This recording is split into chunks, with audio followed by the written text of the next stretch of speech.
It is 4 o'clock. We begin with breaking news today. U.S. stock markets poised to close the day down in a very big way. A live look now at the closing bell at the New York Stock Exchange. The Dow Jones spent much of this day more than 1,000 points in the red. It is now somewhere in the 900s down.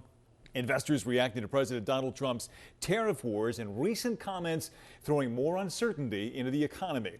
It is Monday afternoon. I'm Brian Taft. And I'm Sarah Bloomquist. The big story on Action News is the slide on Wall Street, a continuation of the big losses from last week. President Donald Trump has warned Americans of a transitional period as he implements his economic agenda. Yeah, he's even gone as far as saying he can't rule out a recession at this point. ABC's Christiane Cordero with the update now from Washington.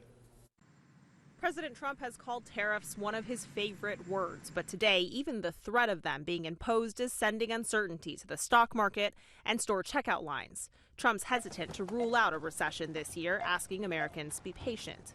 Oh, I think the tariffs are going to be the greatest thing we've ever done as a country.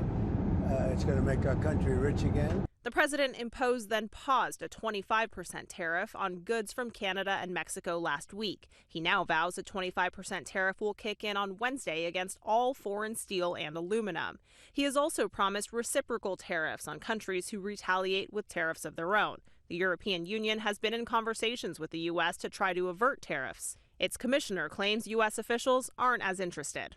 We jointly identified a few areas that would allow us to move forward by fostering mutual benefits. But in the end, as it said, one hand cannot clap.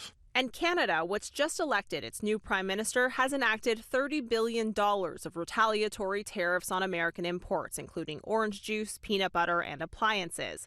The province of Ontario today slapped a 25% price increase on electricity it exports to 1.5 million Americans in New York, Michigan, and Minnesota. That's an extra cost of at least $200,000 a day. If the Trump administration falls through on any more tariffs, we will not hesitate to shut off their power as well. Moody's chief economist tells ABC News this year started with a recession risk at around 15% and is now 35% and rising. In Washington, Christiane Cordero, Channel 6 Action News.